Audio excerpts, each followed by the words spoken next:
ओम शांति। आज 21 एप्रिल 2025 प्रातःमुरली ओम शांति। बाप दादा मधुबन। बाप दादा बोलছেন, মিঠে মিঠে बच्चे, বাবা এসেছেন তোমাদের কারেন্ট দিতে, শক্তি দিতে, শক্তির তরঙ্গ দিতে। তোমরা যদি দেহি অভিমানী হও, তোমাদের বুদ্ধি চোখ যদি এক বাবার সাথে থাকে, তাহলে তোমরা কারেন্ট শক্তির তরঙ্গ পেতে থাকবে। আজকের মূল্যের প্রশ্ন, সব থেকে বড় আসুরি স্বভাব কোনটি বাচ্চারা, যা তোমাদের মধ্যে থাকা উচিত নয়? উত্তর, অশান্তি ছড়ানো। এ হলো সব থেকে বড় আসুরি স্বভাব। যারা অশান্তি ছড়ায় তাদের উপর মানুষ বিরক্ত হয়ে যায়। তারা যেখানেই যাবে সেখানেই অশান্তি ছড়িয়ে দেবে। তাই ভগবানের কাছ থেকে সকলেই শান্তির বর চায়। আজকের মুরলির প্রথমে গীত বেজেছে। এই কাহিনী হলো প্রদীপ আর ঝড়ের। ये कहानी है दिया और तूफान की। ओम शांति। মিষ্টি মিষ্টি হারানিধি বাচ্চারা এই গানের লাইন শুনেছে।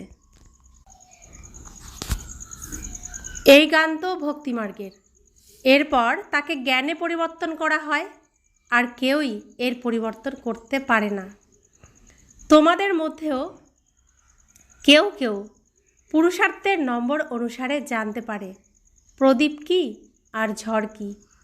বাচ্চারা জানে যে আত্মার জ্যোতি নিভে গেছে, বাবা এখন এসেছেন সেই জ্যোতি জাগ্রত করার জন্য। কেউ মারা গেলেও প্রদীপ জ্বালানো হয়। সেই প্রদীপ খুব সাবধানে রাখা হয়। মানুষ মনে করে প্রদীপ যদি কোনোভাবে নিভে যায় তাহলে আত্মাকে অন্ধকারের মধ্যে দিয়ে যেতে হবে, তাই মানুষ প্রদীপ জ্বালায়। কেউ মারা গেলে তার উদ্দেশ্যে প্রদীপ জ্বালানো হয় না। এখন সত্যযুগে তো এই কথা থাকে না। ওখানে সবাই আলোতে থাকবে। ওখানে তো খিদে থাকেই না, খুব ভালো খাবার ওখানে পাওয়া যায়। এখানে হলো ঘোর অন্ধকার। এত ছি ছি দুনিয়া, এ তো ছি ছি দুনিয়া, তাই না? সকল আত্মার জ্যোতি নিভে গেছে। সব থেকে বেশি জ্যোতি তোমাদের নিভে গেছে। আমাদের জ্যোতি এতই নিভে গেছে যে নিজের পিতাকেই চিনি না, নিজেকেও চিনি না। তোমাদের জন্যই বিশেষ করে বাবা আসেন। কাদের জন্য এসেছেন বাবা? আমাদের জন্য। পরিবর্তন কাদের হতে হবে? আমাদেরকেই করতে হবে। পরিবর্তন হতে হবে, আর পরিবর্তন করাতেও হবে। তোমাদের জ্যোতি তো নিভে গেছে, এখন কারেন্ট কোথা থেকে পাবে? বাচ্চারা জানে যে কারেন্ট তো বাবার কাছ থেকেই পাওয়া যাবে। কারেন্ট যদি জোর হয় তাহলে বাল্বের আলো বেড়ে যায়। তাই এখন তোমরা বড় মেশিন থেকে কারেন্ট নিচ্ছ। দেখো, বোম্বের মতো শহরে কত মানুষ থাকে, সেখানে কত বেশি কারেন্ট চাই। তাহলে অবশ্যই অনেক বড় মেশিন হবে। আর এ হলো অসীম জগতের কথা। এখন সম্পূর্ণ দুনিয়ার আত্মাদের জ্যোতি নিভে আছে, তাদের কারেন্ট দিতে হবে। তাহলে বাবার একটা দুটো বাচ্চা নিয়ে কারবার? সম্পূর্ণ পৃথিবীতে তাকে কারেন্ট দিতে হচ্ছে, সমস্ত জায়গায়। তো বাবা বলছেন, মূল বিষয় বাবা বোঝান, বুদ্ধিযোগ বাবার সঙ্গে লাগাও। বাবা সব রকম কত রকমভাবে চিন্তন করে যে বাচ্চাদের কিভাবে বোঝাবো, কত রকমভাবে উদাহরণ দেন, বোঝান।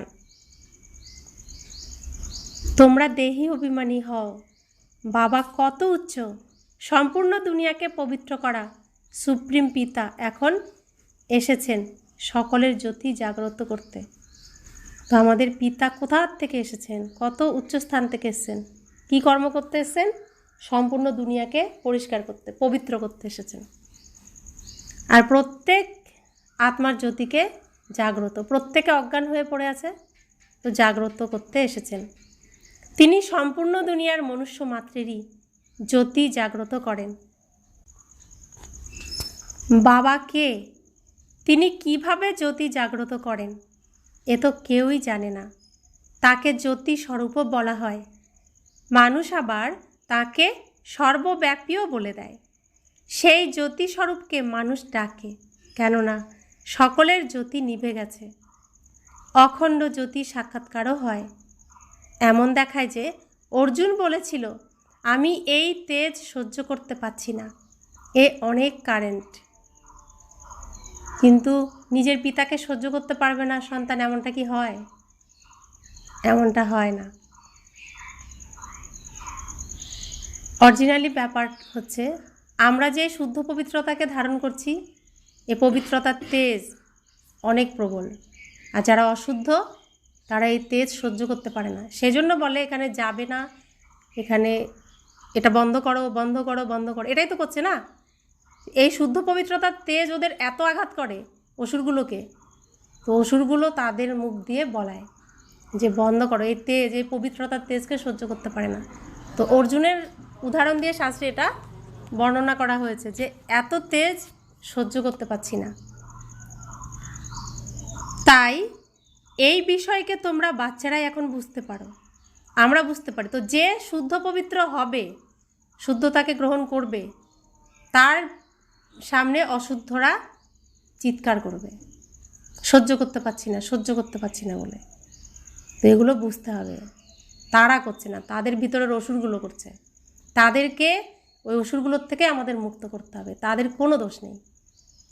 এইটাই হচ্ছে বুঝতে হবে। কারোর উপর রাগ নয়, কারোর উপর অভিমান নয়, সবাইকে তাই দয়া করতে হবে আরও, যে ওরা কত কষ্ট পাচ্ছে। তাই যার ভেতরে যত বেশি অসুর জাগ্রত, সে তত বেশি বিরোধিতা করবে।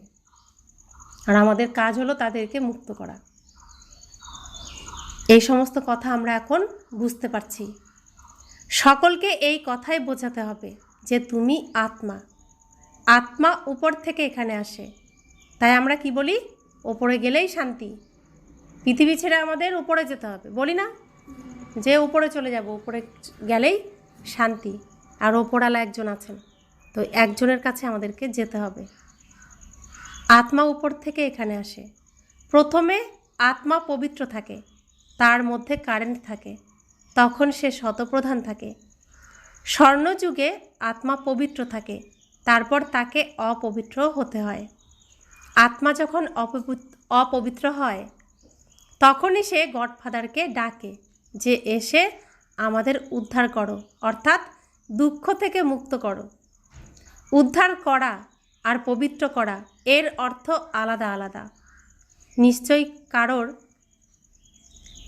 কারোর দ্বারা পতিত হয়েছে, তাই তো বলে বাবা এসো, এসে আমাদের উদ্ধার করো, পবিত্র বানাও। তো উদ্ধার করা অর্থাৎ দুঃখ থেকে মুক্ত করো। উদ্ধার করা আর পবিত্র করা এর অর্থ আলাদা আলাদা। নিশ্চয়ই কারোর দ্বারা পতিত হয়েছে, তাই তো বলে বাবা এসো, এসে আমাদের উদ্ধারও করো, পবিত্রও বানাও। এখান থেকে আমাদের শান্তিধামে নিয়ে চলো, শান্তির বর দাও। বাবা এখন বুঝিয়েছেন এখানে তো শান্তিতে থাকতে পারবে না। শান্তি তো কোথায় আছে? শান্তিধামেই আছে। সত্যযুগে এক ধর্ম, এক রাজ্য থাকে, তাই সেখানে শান্তি থাকে। সেখানে কোনো অশান্তি থাকে না। এখানে মানুষ অশান্তিতে বিরক্ত হতে থাকে। একই ঘরে কত ঝগড়া হয়। মনে করো স্বামী স্ত্রীর ঝগড়া হলে মা বাবা বাচ্চারা ভাই বোন সবাই বিরক্ত হয়ে যায়। যারা অশান্তি করে সেই সব মানুষ যেখানেই যাবে সেখানে অশান্তিই ছড়াবে, কেননা তারা তো আসুরি স্বভাবের। তোমরা এখন জানো যে সত্যযুগ হলো সুখধাম, সেখানে সুখ আর শান্তি দুই থাকে। আর ওখানে অর্থাৎ পরমধামেতেও কেবল শান্তি, তাকে বলা হয় সুইট সাইলেন্স হোম। মুক্তিধামের মানুষদের কেবল এই কথাই বোঝাতে হয় যে তোমরা মুক্তি চাইলে বাবাকে স্মরণ করো। মুক্তির পরে জীবন মুক্তি তো অবশ্যই আছে। প্রথমে জীবন মুক্ত হয়, তারপর জীবন বন্ধে আসে, অর্ধেক অর্ধেক, তাই তো? শতপ্রধান থেকে অবশ্যই শত, রজ এবং তমতে আসতে হবে। পরের দিকে যারা এক অর্ধেক জন্মের জন্য আসবে তারা সুখ দুঃখের কি অনুভব করবে? এই সময় যারা আসবে লাস্টের দিকে, তো তারা কি সুখ অনুভব করবে বা কি দুঃখ অনুভব করবে? তোমরা তো সব অনুভবই করো। তোমরা জানো যে এত জন্ম আমরা সুখে থাকি আর এত জন্ম দুঃখে থাকি। কত জন্ম সুখে থাকি? বাবা কিন্তু বলছেন প্রায় 40-50 জন্ম। প্রথমে দাপড়ে এসেই আমরা তো দুঃখ পাই না, ধীরে ধীরে দুঃখটা আসে। তো বাবা বলছেন আরও বিভিন্ন ধর্ম নতুন দুনিয়াতে আসতে পারে না, তাদের অভিনয়ই পরের দিকে, যদিও নতুন খণ্ড এবং তা ওদের জন্য যেন নতুন দুনিয়া। তো আমাদের জন্য সত্যি সত্যি সুখধাম, সত্যি সত্যি নতুন দুনিয়া। আর যে যখন এই স্টেজে আসবে তার জন্য সেটাই প্রথম নতুন। কিন্তু অন্যান্য ধর্মরা আসবে কখন? ইন্টারভেলের পরে, অর্থাৎ সিনেমার অর্ধেক সময় পার হওয়ার পরে দ্বিতীয় পর্বে তারা আসে, আর আমরা প্রথম পর্বের থেকে থাকি। তো আসল সুখ, আসল শান্তি কারা পায়? আমরা পাই। তো যারা যখনই স্টেজে অভিনয় করতে আসবে তখনই তার কাছে সেটা নতুন, সে যেমনই হোক। তাই বাবা বলছেন যে তাদের অভিনয় পরের দিকে, যদিও নতুন খণ্ড এবং তা ওদের জন্য যেন নতুন দুনিয়া। যেমন বৌদ্ধ খণ্ড, খ্রিস্টান খণ্ড, এসব নতুন, তাই না?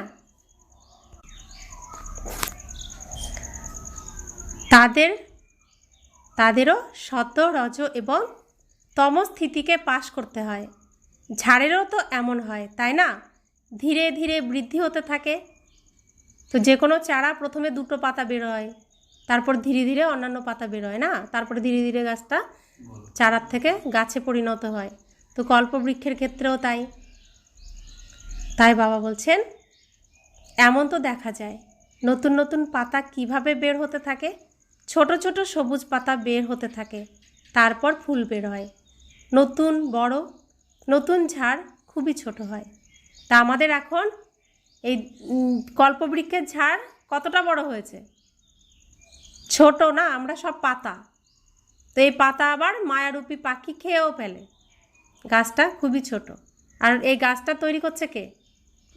শিব বাবা ব্রহ্মা সংকল্পের দ্বারা করছে না, সংকল্পের দ্বারা সব হচ্ছে, তাই না? তো আমাদেরও সংকল্পের দ্বারা হচ্ছে। আমরা কি করছি? সংকল্পের দ্বারা কি বলছি নিজেকে? আমি সুখ স্বরূপ আত্মা, সুখী আত্মা, আনন্দ স্বরূপ আত্মা বলছি। তো সংকল্পের দ্বারাই তো বলছি এগুলো। তো সেইভাবে আমরা কি হচ্ছে ধীরে ধীরে ধীরে ধীরে দৈবী গুণ ধারণ করছি। তো দেবী দেবতা হয়ে যাচ্ছি ধীরে ধীরে। আর আসরিক গুণগুলো ধীরে ধীরে কি হচ্ছে? মুক্ত হচ্ছে। এগুলো আমরা তাদেরকে মুক্ত করে দিচ্ছি, শিব বাবা নিয়ে নিচ্ছে। ব্রহ্মা বাবা এই অসুরগুলোকেও বশ করতে আমাকে সাহায্য করছেন, আর শিব বাবা সেই অসুরগুলোকে নিজের কাছে নিয়ে নিচ্ছেন, নিজের কণ্ঠে ধারণ করছেন। তো আমরাই আবার কি হব? ফুলে পরিণত হব। তো নিজেকে ফুলে পরিণত করতে হবে, মায়া পাখি যেন খেয়ে না ফেলে। আর নিজের মধ্যে সবসময় তরতাজা সতেজ ভাব আমার মধ্যে রাখতে হবে, যেন আবার ঝরে পড়ে না যায়, ঝড়ে যেন পড়ে না যায়। তো তাই বাবা বলছেন ছোট ছোট সবুজ পাতা বের হতে থাকে, তারপর ফুল বের হয়। তো নতুন ঝাড় খুবই ছোট হয়। নতুন বীজ বপন করা হয়, তা সঠিক যত্ন না হলে তা মরে যায়। তো বীজ হলেন কে? পরমপিতা পরমাত্মা শিব বাবা। প্রথম পাতা কে? রাধাকৃষ্ণ। তারপরে ওই 8 জন। তারপরে ধীরে ধীরে ধীরে ধীরে এই গাছটা বৃদ্ধি পাচ্ছে, কল্পবৃক্ষের গাছটা বৃদ্ধি পাচ্ছে। আর সবটাই চলছে কি? সংকল্পের দ্বারা চলছে, তাই তো? তাই বাবা বলছেন তোমরাও নিজেদের সুরক্ষা না করলে শেষ হয়ে যাও। বাবা এসে তোমাদের মানুষ থেকে দেবতায় পরিণত করেন। এরপর এর মধ্যেও নম্বরের ক্রমানুসার হিসাবে তৈরি হয়। রাজধানী তো স্থাপন হচ্ছে, তাই না? অনেকেই এখানে ফেল করে যায়। বাবা এসে তোমাদের মানুষ থেকে দেবতায় পরিণত করেন। এরপর এর মধ্যেও নম্বর ক্রমানুসারে হিসাবে তৈরি হয়। রাজধানী স্থাপন হচ্ছে, আর এখানে অনেকেই ফেল করে যায়। তো যে নিয়মিত বাবার কাছে আসবে সে শক্তি পাবে, মায়া তার থেকে 10 হাত দূরে থাকবে। নিয়মিত বিধিবদ্ধভাবে শ্রীমত অনুসারে, উল্টোপাল্টা নিয়মে আসলেও এই শক্তি প্রাপ্ত হবে না। শ্রীমত অনুসারে বাবা যে শ্রীমত দিচ্ছেন সেই শ্রীমত অনুসারে আসলে চললে তবে হবে, তা না হলে আসলেও ফেল করবে, নিয়ম যদি বিধি যদি ঠিক না থাকে। বাচ্চাদের যেমন অবস্থা তেমনই ভালোবাসা পায় বাবার কাছ থেকে। কোনো কোনো বাচ্চাকে বাইরে থেকেও ভালোবাসতে হয়। কেউ আবার লেখে, বাবা আমি ফেল করে গেছি, পতিত হয়ে গেছি, এখন এর কাছে কে যাবে? ওরা বাবার হৃদয়ে বিরাজ করতে পারে না। পবিত্রকেই বাবা অবিনাশী উত্তরাধিকার দিতে পারেন। প্রথমে একজনের কাছ থেকে সম্পূর্ণ খবর জিজ্ঞেস করে পোতামেল নেন। অবস্থা যেমন ভালোবাসাও তেমনই। বাইরে যতই ভালোবাসবেন অন্তরে জানেন এ সম্পূর্ণ বুদ্ধু, সেবা করতেই পারে না। খেয়াল বা চিন্তা তো থাকেই, তাই না? বাবার প্রত্যেক বাচ্চার প্রতি খেয়াল থাকে, চিন্তা থাকে। উপর থেকে খুব ভালোবাসে, কিন্তু তার মন তো জানে তার ভালোবাসা সম্পূর্ণই তিনি দেন, কিন্তু তার মন জানে যে আমার এই বাচ্চা অত্যন্ত বুদ্ধু, কাউকে তো আমার কথা বলতেই পারে না। নিজের বাবার কথা বলতে পারছি না তো কি, সে খেয়ে কেমন বাচ্চা? নিজের বাবার পরিচয় যদি ঠিকমতো দিতে না পারি তো বাচ্চা কেমন বাচ্চা? তো বাবা বলছেন এ তো সম্পূর্ণ বুদ্ধু বাচ্চা। তাই যেমন বাচ্চা তার ভালোবাসাও তেমন। তো বাবা বলছেন অজ্ঞানকালে বাচ্চারা যখন ভালো উপার্জন করে তখন বাবারা তাদের খুবই ভালোবাসে। আবার যদি বেশি উপার্জন না করে তখন বাবারও তেমন ভালোবাসা থাকে না। তাই এখানেও এমনই। তো লৌকিকে আগে তো অনেক ছেলে মেয়ে 6 জন 4 জন এরকম, তার মধ্যে যে সব থেকে বেশি উপার্জন করে তার মান কেমন থাকে পরিবারে, আর যে সব থেকে কম উপার্জন করে তার মান কেমন থাকে? ওই পরিবারটা কেমন স্থান পায় আর এই পরিবারটা কেমন স্থান পায়? যে সব থেকে উপার্জন করে তার সব জায়গায় মান, বাবা মা মাথায় তুলে রাখেন। আর যে সব থেকে কম উপার্জন করে তাকে কি করে? করুণার দৃষ্টিতে দেখে, দয়ার দৃষ্টিতে দেখে তো। আর সেই সন্তান বুঝতেও পারে না যে এটা করুণা না ভালোবাসা। তো এখানেও এমনই। বাচ্চারা তো বাইরেও সেবা করে, তাই না? যে ধর্মেরই হোক না কেন তাকে বোঝানো উচিত বাবাকে তো উদ্ধারকর্তা বলা হবে। আমাদের বাবাকে কি বলা হয়? উদ্ধারকর্তা। তো যারা অন্য ধর্মের তারা কি দুঃখী নয়? তারাও তো দুঃখে আছে, অশান্তিতে আছে। দুনিয়াই তো দুঃখ অশান্তির দুনিয়া। এখানে যেই আসবে সেই দুঃখ পাবে, সেই অশান্তিতে ভুগবে। তাই পিতা তো এক, তারাও সন্তান, তারাও আমার ভাই। তাই সব ধর্মের যাকেই সামনে পাবো তাকেই বাবার কথা বলবো, তারাও তো বাবার সন্তান। তো বাবাকে বলা হয় উদ্ধারকর্তা। তো তার সন্তান আমরাও উদ্ধারকর্তা আর গাইড কে তার পরিচয় দিতে হবে। সুপ্রিম গডফাদার আসেন, সবাইকে উদ্ধার করেন। বাবা বলেন তোমরা কত পতিত হয়ে গেছো, তোমাদের পবিত্রতাই নেই, তোমরা এখন আমাকে স্মরণ করো।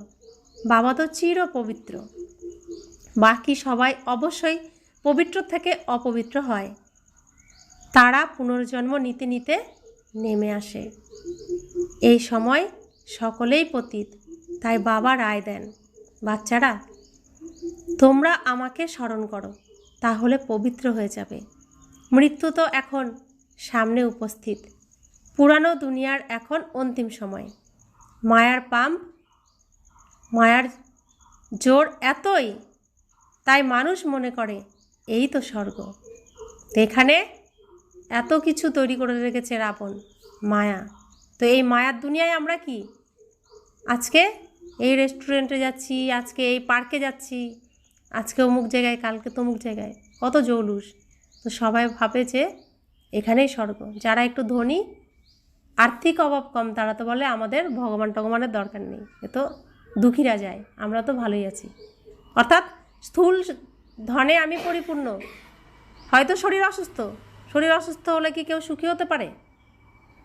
দুঃখ তো আছে, হয়তো সম্বন্ধ সম্পর্ক ঠিক নেই, তবুও দুনিয়াকে দেখায় যে আমি সুখে আছি, আমি স্বর্গে আছি, অভাব তো নেই আমার।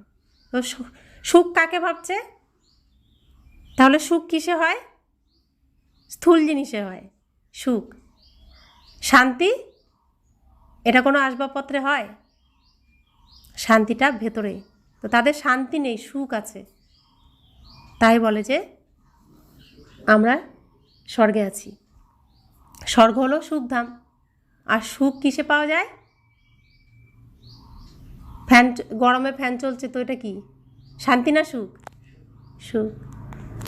আমার নিজের গাড়ি আছে, বেরোতে কারোর চিন্তা করতে হচ্ছে না, এটা সুখ না শান্তি?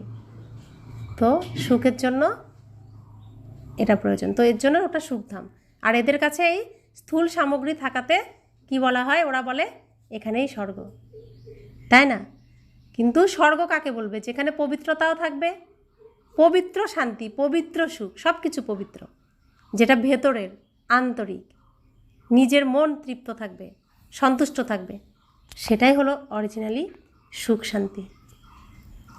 কিন্তু মানুষ এটা বুঝতে পারে না, তাই বলে দেয় এখানেই স্বর্গ। এরোপ্লেন, বিদ্যুৎ ইত্যাদি কত কিছু আছে, এ সবই হলো মায়ার পাম্প।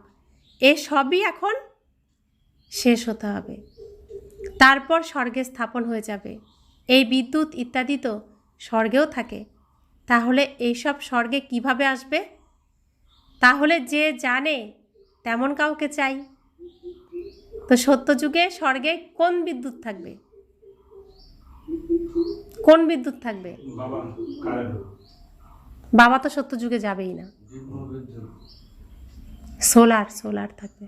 এখন দেখুন না, সোলার প্ল্যান্ট হচ্ছে না তো। যেটা সত্যযুগে যাবে সেটাই এখন বাড়বে, আর যেটা সত্যযুগে যাবে না তার এখানে কোনো কাজ হবে না, আস্তে আস্তে সে নিষ্ক্রিয় হয়ে যাবে। সত্যযুগে কি কি যাবে না? ডাক্তার যাবে, উকিল যাবে, গুরু গোসাই যাবে? যাবে না। তো সেসব আস্তে আস্তে কি হবে? তাদের কোনো কিছুতে আর কাজ হবে না, সব নিষ্ক্রিয় হয়ে যাবে। তো যারা এই সোলার প্ল্যান্ট বানাচ্ছেন, যাদের বুদ্ধির থেকে বেরোচ্ছে, তো তাদের বাবা আলাদা করে যত্ন করে রেডি করে রাখছেন, তারাও যাবে, তারা গিয়ে ওখানে ওই সেবাই দেবে। তো বাবা সেজন্য বলছেন যে জানে তাকে তো চাই না। তাই সায়েন্টিস্টরা এই দুনিয়ার সাথে মেশে না, মেশে খুব কম, প্রয়োজন ছাড়া না। তারা তাদের ক্রিয়া প্রক্রিয়া নিয়েই ব্যস্ত, চিন্তন চলে সবসময়, তারা আলাদাভাবে তৈরি হচ্ছে। বাবা তাদেরকেও নিয়ে যাবেন, তাদেরকে দিয়ে তো সব করাবেন। সত্যযুগটা সম্পূর্ণটাই সায়েন্স, সমস্ত কিছু সায়েন্সেই। তো এখানে আমরা ফোনে টাচ করছি বা কম্পিউটারে টাচ করছি, তো সেটা আমাদের সামনে আসছে। আর সত্যযুগের সায়েন্স আরও উন্নত হবে। কেমন হবে? আমাদের মন বলবে, সাথে সাথে হবে সেটা। এখন টাচ করছি, সেখানে টাচ আর করতে হবে না, এতটাই সায়েন্সের শক্তি থাকবে। তো বাবা বলছেন তোমাদের কাছে খুব ভালো কারিগররা আসবে, তারা তো আর রাজা হবে না, কিন্তু তারা তোমাদের প্রজাতে আসবে। ইঞ্জিনিয়ারিং জানে এমন সব কারিগর আসবে। এই আধুনিকতা সব বিলেত থেকেই আসে যায়। তো সমস্ত আধুনিকতা কোথার থেকে এসেছে? বিলেত থেকে আসে যায়। তাই ওদেরও তোমাদের শিব বাবার পরিচয় দিতে হবে। তোমরা বাবাকে স্মরণ করো, তোমাদের এই যোগে থাকার পুরুষার্থ অনেক বেশি করে করতে হবে। এতে অবশ্য মায়ার ঝড় অনেকই আসে। বাবা কেবল বলেন মা মেকম স্মরণ করো। এ তো ভালো কথা, তাই না? ক্রাইস্ট তারই রচনা, রচয়িতা সুপ্রিম আত্মা তো একজনই, তো রচয়িতা সুপ্রিম আত্মা একজনই। তিনি ক্রাইস্টকেও রচনা করেছেন, বৌদ্ধকেও রচনা করেছেন, আমাদেরও রচনা করেছেন। অবিনাশী উত্তরাধিকার একমাত্র রচয়িতার থেকেই পাওয়া যায়। এমন ভালো ভালো পয়েন্টস যা আছে সব নোট করা উচিত। তো বাড়িতে 4 ভাই থাকলে বড় ভাই খুব উপার্জন করে, তার কাছ থেকে কি কিছু পাওয়া যাবে? পাওয়া যাবে না। বাবার কাছ থেকে, বাবা যতটুকু আছে ততটুকুর থেকে আমি পাবো উত্তরাধিকার। তো কার কাছ থেকে পাবো? যে আমাকে রচনা করেছে, তার দায়িত্ব না আমাকে দিতে হবে। তো আমাদের রচনা করেছেন কে? শিব বাবা, তারই দায়িত্ব। তো এই দুনিয়ায় যে যতই সমৃদ্ধ হোক না কেন, তার কাছ থেকে আমরা কিছুই পাবো না। আমরা পাবো কার কাছ থেকে? বাবার কাছ থেকে। তাই এই পয়েন্টসটাকে মনের মধ্যে সবসময় রাখা উচিত। আর স্মরণ কাকে করতে হবে? এর জন্য বাবাকে স্মরণ করতে হবে, তবেই তো বাবা দেবে। বাবার মুখ্য কর্তব্য হলো সবাইকে উদ্ধার করা। তিনি সুখধাম এবং শান্তিধামের দরজা খুলে দেন। তাকে বলা হয়, হে উদ্ধারকর্তা, তুমি আমাদের দুঃখ থেকে উদ্ধার করে শান্তিধাম আর সুখধামে নিয়ে চলো। এখানে যখন সুখধাম থাকে তখন বাকি আত্মারা শান্তিধামে থাকে। স্বর্গের দ্বার বাবাই খোলেন। এক দ্বার নতুন দুনিয়ার খোলে, আরেক দ্বার খোলে শান্তিধামের। তো আমরা কোথায় যাব? পরমধামে সবাই যাব। আমরা যাব কোথায়? বাবার হৃদয়ের সিংহাসনে। আর বাকিরা যাবে কোথায়? পরমধামে বসে থাকবে গিয়ে। তো দুটো গেট থাকবে। তা আমরা যে এই সমাজে এখন বর্তমানে রয়েছি, এই দুঃখের দুনিয়ায়, তো আমরা কোথায় চলে এসেছি? শিব বাবার কোলেই তো এসেছি না। শিব বাবার কার কোলে এসেছি? ব্রহ্মা বাবা শ্রীকৃষ্ণের কোলে এসেছি না। তারা দুজনেই তো আমার পেছনে আছেন, আমাদের প্রত্যেকের পিছনে আছেন ডবল ইঞ্জিন হয়ে। কে কে আছেন? হরে কৃষ্ণ হরে রাম। তো তাও কৃষ্ণকে আগে রাখছে না বাবা ছেলে সন্তানকে, মানে দুজনে মিলে হরণ করছে না। তো দুজনেই তো আছে পিছনে। তো তাই তো আমরা হরণ করতে পারছি এই বিকারগুলোকে। তা নয়তো আগে তো অনেকেই চেষ্টা করেছে, পেরেছে কেউ? একজনও কেউ পারেনি। তো এখন কে কে আছেন? রাম আছেন, কৃষ্ণ আছেন, আর দুজনে মিলে হরণ করছেন। আর আমরাও এখন তাদের সাথে সহযোগের হাত বাড়িয়ে দিচ্ছি। তো এই বিশাল বিষের সাগরের থেকে সমস্ত বিষ আমাদেরকেও সব এনে শিব বাবার কাছে জমা দিতে হবে। প্রত্যেকের বিষ এনে এনে জমা দিতে হবে। এই দুনিয়াকে বিষ মুক্ত করতে হবে। তো আমরা এখন বিষের যমুনার কণ্ঠে বসে আছি। আর এখান দেখুন শাস্ত্রে সব এই বর্ণনাই আছে, এই বর্ণনাই আছে, আছে না? এগুলো অনুভব করতে হবে। তো আমরা কোথায় যাব? আমাদের জন্য স্বর্গের গেট খুলবে। স্বর্গের গেটের সামনে যাব প্রত্যেকেই, আমরা এখানে যারা এসেছি। ঢোকার সময় পরীক্ষা হবে, হবে তো? আর নিজেকেই পরীক্ষা দিতে হবে, প্রশ্নও নিজের, আবার উত্তরও নিজেকেই দিতে হবে। বাবা কোনো দায়িত্ব নেবে না। তো আমার এই শরীরটা হলো কি? চিত্র। এর ভিতরে আমি কে আছি? গুপ্ত আত্মা। তা আমিই চিত্রগুপ্ত, সব রেকর্ডিং রয়েছে ভেতরে। তা আমিই জানি আমি এখানে কি কি করেছি। সেই অনুযায়ী আমি কি স্বর্গে যাওয়ার মতো নিজেকে তৈরি করেছি কিনা, সমস্ত কিছুকে আমি চেঞ্জ করেছি কিনা। তো নিজের বিবেক কখনো ফাঁকি দেবে না, ধোকা দেবে না। তাই চিত্রগুপ্তকে তো ভয় পেতে হবে না, চিত্রগুপ্ত তো জবাব চাইবে। তো স্বর্গে যাওয়ার জন্য এই চিত্রগুপ্তই খাতা খুলবে আর সবটা সিন দেখাবে। উপযুক্ত হলে যেতে পারবে, না হলে গেটের বাইরে পরমধাম চলে যেতে হবে। এগুলো একটাও কিন্তু কথার কথা না, প্রত্যেকটাই সত্য কথা। এভাবেই স্বর্গে যেতে হবে। শুধু গুণগান করে প্রসাদ খেয়ে সম্ভব না যাওয়া। আমরা তো এগুলো দেহকে দিচ্ছি না, যাবে কে? আত্মা যাবে না। তৈরি কাকে করতে হবে? আত্মাকে করতে হবে, দেহ তো যাবে না। আর এতদিন আমরা কি করেছি? তৈরি দেহকে করেছি, গঙ্গায় স্নান করে দেহকে শুদ্ধ করেছি। এটাকেও শুদ্ধ করতে হবে, করতে হবে না তা নয়, এটাকে নোংরা রাখলে তো হবে না। কিন্তু যে যাবে, যাকে ফিরতে হবে, তাকেই তো শুদ্ধ হতে হবে। আর এখানে থাকতে আমাকে দেহকেও পরিষ্কার পরিচ্ছন্ন করতে হবে। করো গঙ্গা স্নান, ঠিক আছে, কিন্তু জ্ঞান গঙ্গার দ্বারা নিজেকেও স্নান করাও। তাই বাবা বলছেন, এখন যে আত্মারা অপবিত্র হয়ে গেছে বাবা তাদের শ্রীমত দেন। কি শ্রীমত দেন? তোমরা নিজেকে আত্মা মনে করো, আমাকে স্মরণ করো, তাহলে তোমাদের পাপ দূর হবে। এখন যারা যারা পুরুষার্থ করবে তারা তারা তাদের ধর্মে উঁচু পদ পাবে, পুরুষার্থ না করলে তো কম পদ পাবে। তোমরা ভালো ভালো পয়েন্টস নোট করো, তাহলে সময় মতো কাজে আসতে পারে। বলো শিব বাবার কর্তব্য আমরা বলবো, তখন দেখো মানুষ বলবে এরা কে যে গডফাদারের কর্তব্য বলে দেয়। বলো তোমরা আত্মার রূপে তো সকলেই ভাই ভাই। এরপর প্রজাপিতা ব্রহ্মার দ্বারা রচনা রচিত হয়, তখন ভাই বোন হয়। তো প্রথমে আমরা আত্মা আত্মা ভাই ভাই, তারপরে কি রচনা হচ্ছে? এখানে শরীর রচনা হচ্ছে। শরীর রচনা হলে কি হচ্ছে? ভাই বোন হচ্ছে। তো আমরা এখানে সবাই এখন ভাই বোন। এরও গল্প আছে না শাস্ত্রে? তারপরে আমরা সংসারে যাব, তখন নারী পুরুষ হব না? তো তাই বাবা বলছেন এখন আমরা প্রত্যেকে কি আত্মা আত্মা ভাই ভাই, আর শরীরে আমরা ভাই বোন।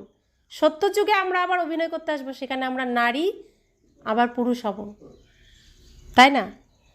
তো গডফাদার যাকে উদ্ধারকারী গাইড বলা হয় তার কর্তব্য আমরা আপনাদের বলছি।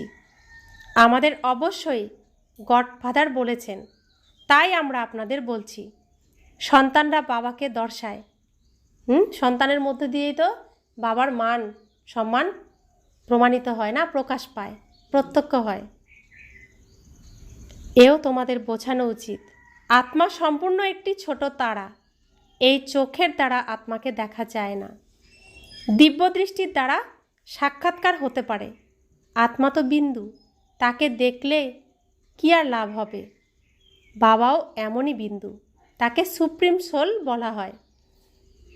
সোল একই রকম, কিন্তু তিনি হলেন সুপ্রিম।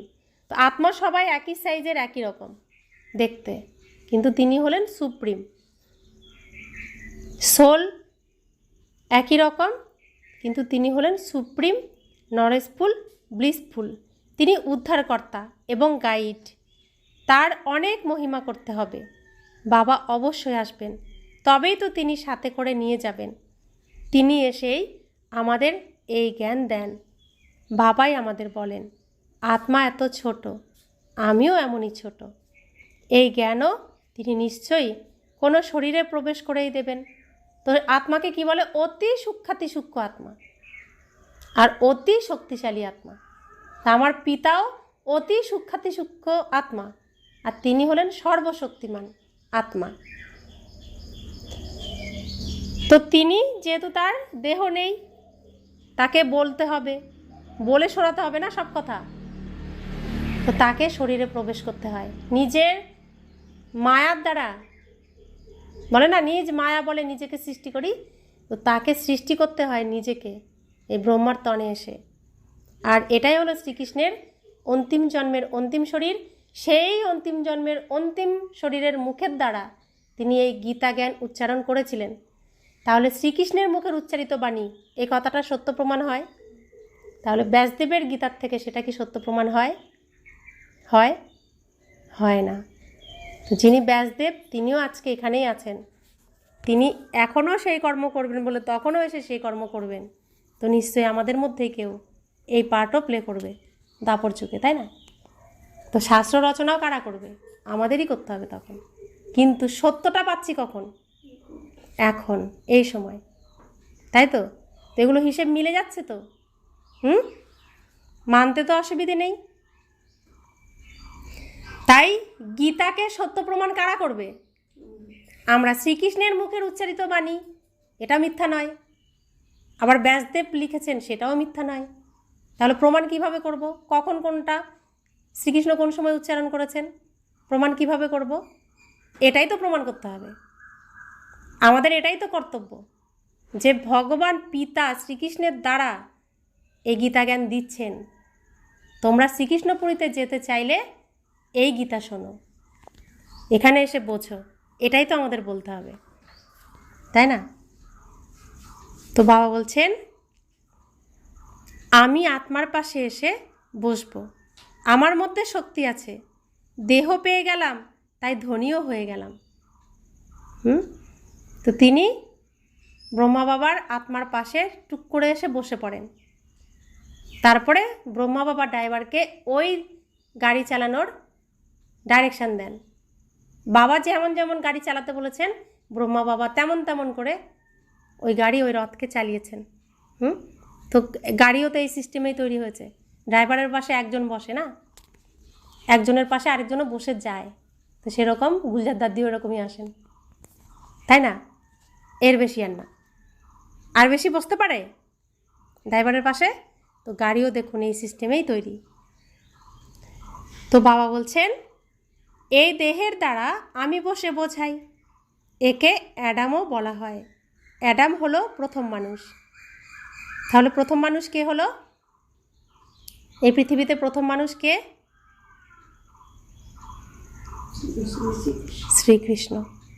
আর অন্যান্য ধর্মের বেলাও তাদের ধর্মস্থাপক প্রথম মানুষ হয় তাদের ধর্মের জন্য।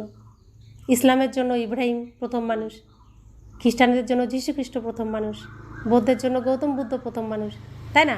আর আমাদের জন্য, পুরো দুনিয়ার জন্যই শ্রীকৃষ্ণ প্রথম প্রথম মানুষ।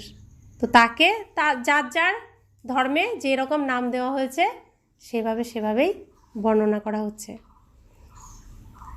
মানুষের তো ঝাড় হয়, তাই না? এরা মাতা পিতাও হয়, এদের দ্বারা আবার রচনা হয়। ইনি পুরানো হলেও একে দত্তক নেওয়া হয়েছে, না হলে ব্রহ্মা কোথা থেকে এলেন? তো ব্রহ্মা বাবার নাম কি? লৌকিক নাম লেকরাজ কৃপালিনী, দাদা লেকরাজ কৃপালিনী বলা হয়। তো তার মধ্যে ভগবান এসে প্রবেশ করেছেন, তাকে বাণীর ঊর্ধ্বে স্থানের সমস্ত কিছু দেখিয়েছেন, অর্থাৎ পরমধাম যেটা বাণীর ঊর্ধ্বে স্থান, আমাদের ঘর, সব কিছু দেখিয়ে তাকে কি করছেন? বানপ্রস্থি বানিয়েছেন। তারপরে তার নাম রেখেছেন ব্রহ্মা। তারপরে তিনি 1 বছর, তো 1936 সালে বাবা এসেছেন, 1 বছর তাকে তৈরি করেছেন। 37 সাল থেকে আমাদের জন্য এই সংস্থা তৈরি করেছেন। সংস্থা স্থাপন হয়েছে 37 সালে। তো তাকে 1 বছর ধরে ব্রহ্মা বানিয়েছেন না, 1 বছর টাইম নিয়ে ব্রহ্মা বানিয়েছেন তাকে। তারপর তার দ্বারা তার সংকল্পের দ্বারা কি করছেন? এই নতুন সৃষ্টি রচনা করছেন। তো ব্রহ্মা কুমারীদের বানাচ্ছেন, ব্রাহ্মণ বানাচ্ছেন। ব্রাহ্মণ থেকেই তো দেবতা হবে, তাই না? পুরো শুঁয়োপোকা চক্রের মতো। শুঁয়োপোকা কেমন থাকে? প্রথমে কাঁটা, তারপরে কি হয়ে যায়? কত সুন্দর প্রজাপতি হয়ে যায় না? আমরাও তো সেরকম হচ্ছি, তাই না? তো ব্রহ্মাকেও প্রথমে বানানো হয়েছে, 1 বছর টাইম লেগেছে। আর আমাদের জন্য লাগছে না, পুরো সৃষ্টিটাকে এরকম ফুলে সুন্দর বানাতে 100 বছর টাইম লাগছে ভগবানের, আমার বাবার। তো বাবা বলছেন, ব্রহ্মার বাবার নাম কেউ তো বলো, ব্রহ্মার বাবার নাম কেউ তো বলো। ব্রহ্মা বিষ্ণু শঙ্কর এরা কারো রচনা তো হবে, তাই না?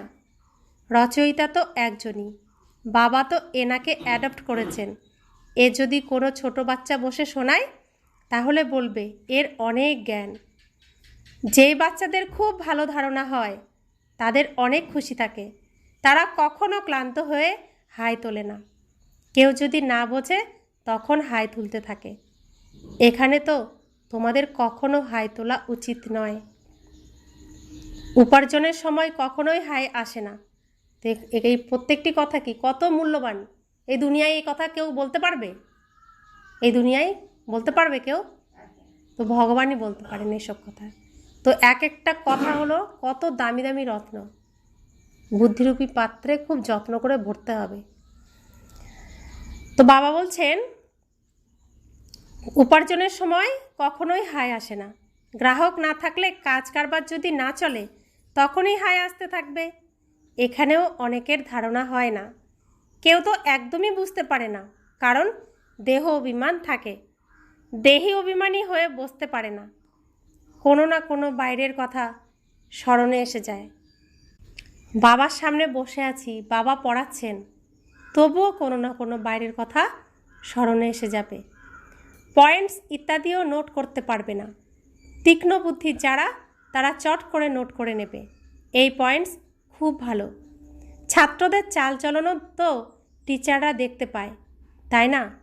সচেতন টিচারদের নজর চারিদিকে ঘুরতে থাকে, তাই তো তারা পড়ার জন্য সার্টিফিকেট দিতে পারে। স্বভাবের জন্য সার্টিফিকেট দেওয়া হয়। কতদিন অনুপস্থিত ছিল তাও দেখা হয়।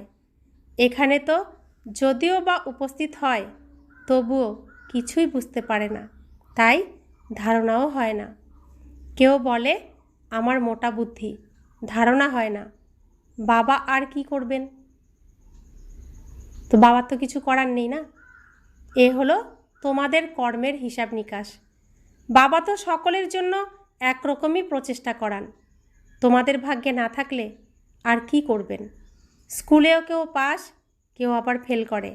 এ হলো অসীম জগতের পড়া, যা অসীম জগতের পিতা পড়ান। অন্য ধর্মের লোকেরা গীতার কথা বুঝতে পারবে না। তাদের দেশ ধর্ম দেখে বোঝাতে হয়। সবার প্রথমে উঁচুর থেকেও উঁচু বাবার পরিচয় দিতে হয়। তিনি হলেন উদ্ধারকর্তা, গাইড। স্বর্গে এমন সব বিকার থাকে না। এই সময় একে বলা হয় শয়তানি রাজ্য। তো মুসলিমরা কি বলে? কেয়ামতকার সময় এখন শয়তানের দুনিয়া। এখন এ তো পুরানো দুনিয়া, একে স্বর্ণযুগ বলা হবে না। দুনিয়া এক সময় নতুন ছিল, এখন তা পুরানো হয়ে গেছে। বাচ্চাদের মধ্যে যাদের সেবার শখ আছে, তাদের এইসব পয়েন্টস নোট করা উচিত। যারা সেবা করতে চায়, তাদের এইসব পয়েন্টগুলোকে নোট করে এর উপরে বোঝানো উচিত। अच्छा, मीठे मीठे सिकिले दे बच्चों प्रति माता पिता बाप दादा का याद प्यार और गुड मॉर्निंग। रूहानी बाप की रूहानी बच्चों को नमस्ते। हम रूहानी बच्चों की रूहानी माता पिता बाप दादा को याद प्यार गुड मॉर्निंग और नमस्ते नमस्ते नमस्ते। शुक्रिया बाबा, शुक्रिया बाबा, शुक्रिया। धारणार जन्य मुख्य सार। এই ঈশ্বরীয় পড়াতে অনেক উপার্জন, তাই খুশির সঙ্গে এই উপার্জন করতে হবে। পড়ার সময় কোনো হাই যেন না ওঠে, বুদ্ধিযোগ যেন এদিক ওদিক বিভ্রান্ত না হয়। পয়েন্টস নোট করে ধারণা করতে থাকো। দ্বিতীয় ধারণা, পবিত্র হয়ে বাবার হৃদয়ের ভালোবাসা পাওয়ার অধিকারী হতে হবে। এই সেবাতে হুঁশিয়ার হতে হবে, ভালো উপার্জন করতে হবে এবং করাতে হবে। বরদান, মর্জিবা জন্মের স্মৃতির দ্বারা সকল কর্মবন্ধন সমাপ্তকারী কর্মযোগী ভব। এই মর্জিবা দিব্য জন্ম, কর্মবন্ধনের জন্ম নয়, এটা হলো কর্মযোগী জন্ম। আচ্ছা, মর্জিবা দিব্য জন্ম বলতে কি বোঝাচ্ছেন বাবা? মর্জিবা দিব্য জন্ম বলতে কি বোঝাচ্ছেন বাবা? এটা বুঝিয়ে বলো একটু। মৃত শরীরে চৈতন্য আত্মা।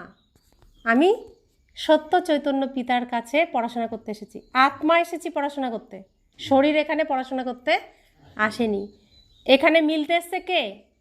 আত্মা। কার সাথে? পরমাত্মার সাথে। এখানে কি দেহের সাথে দেহের কোনো সম্পর্ক? দেহের সাথে দেহের কোনো মিলন আছে? দেহের কোনো বোধ এখানে আছে? দেহের কোনো চর্চা? এখানে সম্পূর্ণটাই কিসের? আত্মা, পরমাত্মা। তো আমরা মৃত শরীরের উপর কি দিয়েছি? শুদ্ধ বস্ত্র দিয়েছি। তো নিজের শরীরকে কে মৃত ঘোষণা করেছে? যে ঘোষণা করবে সে দিতেও পারবে, যে ঘোষণা করবে না সে দিতেও পারবে না। তোর নিজেকে আগে মারতে হবে, অর্থাৎ শরীরকে আগে মারতে হবে। তোমাকেই তোমার শরীরের উপর শুদ্ধ বস্ত্র দিতে হবে, তবেই তুমি তো মরেছ। তখন তো প্রমাণ হবে যে তুমি মরেছো। জীবিত থাকলে তো এই দেহ তুমি, আর এই দেহের জন্য নানান রকম আকর্ষণ, আর সেটা তোমার মধ্যে আসবে। এটাই হচ্ছে এর জন্য শুদ্ধ বস্ত্র, এটাই নিয়ম, তাই না? তো নিজেকেই নিজে মারতে হবে, কেউ মারতে পারবে না। তো মৃত শরীরের উপর, মৃত শরীরের মধ্যে আমি চৈতন্য আত্মা, এটাই হলো মর্জিবা দিব্য জন্ম। আর দেখুন কত সৌভাগ্যবান, সবাই মৃত্যুর পর ভগবানের কাছে যায়, আর আমরা সশরীরে এই মানব শরীরে থেকে কার কাছে এসেছি? ভগবানের কাছে এসেছি। তো এটাই হলো শ্রেষ্ঠ মানব জন্ম।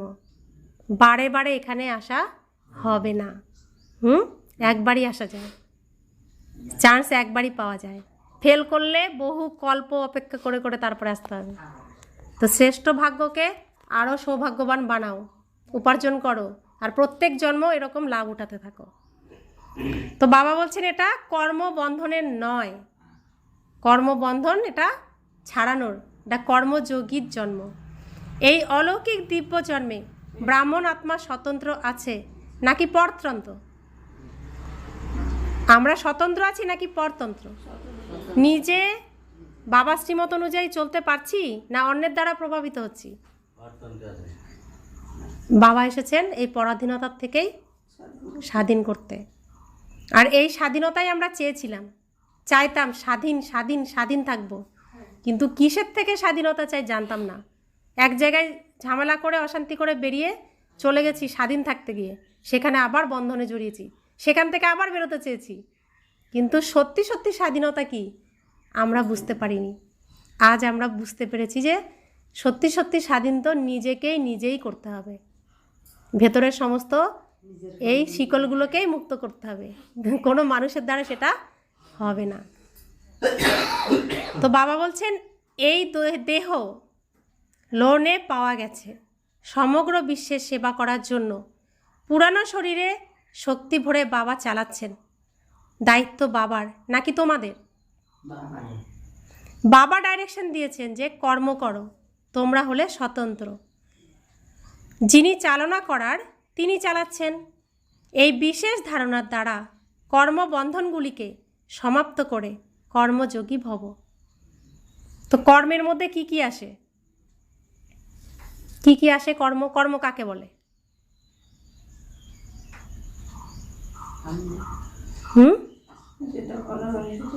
কি তাও বলতে হবে, এটা এটা কর্ম কি? কর্ম কাকে বলে? কর্ম কয়েকটা নাম তো বলতে হবে, এটা এটা কর্ম।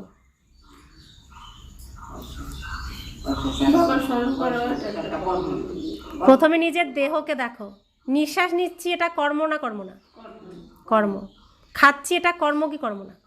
স্নান করছি, কর্ম কি কর্ম না? ঘুমাচ্ছি, কর্ম কি কর্ম না? তো এটা তো নিজের শরীরে যা করছি সেটাও কর্ম। করাচ্ছেন কে? শ্বাসে শ্বাসে, তাহলে কে? শ্বাসে শ্বাসে যে বলছে না আমাকে স্মরণ করো শ্বাসে শ্বাসে, তো নিঃশ্বাসটাও কে নিয়ে দিচ্ছেন? তিনিই নিয়ে দিচ্ছেন। তো স্নান করছি, তাও বাবা তুমি স্নান করাচ্ছ, তোমার এই শরীর যত্ন তুমি করছো, সব কিছু যা কিছু করব বাবা তুমি, তুমি করছো, তুমি করছো, তুমি করছো। তো আমি কে তুমি, আমার কে তোমার। তো যখন তোমার মধ্যে আসছি, মানে যখন আমার মধ্যে, তখন তোমার, আর যখন আমি তখনও তুমি, তাই তো? আমি নিঃশ্বাস নিচ্ছি না তুমি নিঃশ্বাস নিচ্ছ বাবা, এমন কম্বাইন থাকতে হবে। তো বাবা বলছেন এই বিশেষ ধারণার দ্বারাই কর্মবন্ধনগুলিকে সমাপ্ত করে কর্মযোগী হতে পারবো। করব একই কাজ যা যা করতাম, কিন্তু যোগযুক্ত হয়ে করব। এতদিন বন্ধনে থেকে করতাম। স্লোগান, সময়ের নৈকট্যতার ফাউন্ডেশন হলো অসীম জগতের বৈরাগ্য বৃত্তি। অব্যক্ত ইশারা, কম্বাইন স্বরূপের স্মৃতির দ্বারা সদা বিজয়ী হও। যত যত স্মরণে থাকবে ততই অনুভব করবে যে আমি একা নই, বাপ দাদা সদা সাথে আছেন। যদি কোনো সমস্যা সামনে আসে তো এই স্মৃতিতে থাকবে যে আমি হলাম কম্বাইন্ড, তাহলে ঘাবড়ে যাবে না। কম্বাইন্ড রূপে স্মৃতির দ্বারা যে কোনো মুশকিল কাজ সহজ হয়ে যাবে। নিজের সব বোঝা বাবার উপর রেখে নিজে হালকা হয়ে যাও, তাহলে সদা নিজেকে ভাগ্যবান অনুভব করবে আর ফরিস্তার সমান নাচতে থাকবে। তখনই সেবার ইচ্ছা জাগবে, তখনই আমরা সেবা করতে পারবো। সেবার প্ল্যানও মনের মধ্যে আসবে, কারণ সব কিছু বাবা করাচ্ছেন। তখনই সম্ভব, তার আগে সম্ভব নয়। ওম শান্তি।